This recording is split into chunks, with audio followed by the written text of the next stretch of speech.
Приключенията на хитър Петър.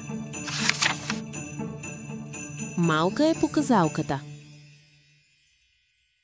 По онова време, когато живял хитър Петър, на народа било забранено да носи каквото и да е оръжие. Веднъж Петър размахал голямия таган и тръгнал към града.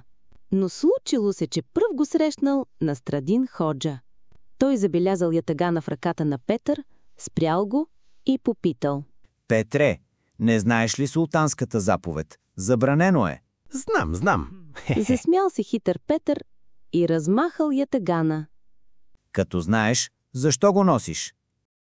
С него показвам грешките на децата, като четат. Ти подиграваш ли се с мене? Може ли такъв голям ятаган да служи за показалка? Може. Завъртял глава хитър Петър. Някои хора правят толкова големи грешки, че дори и тази показалка е малка. Край.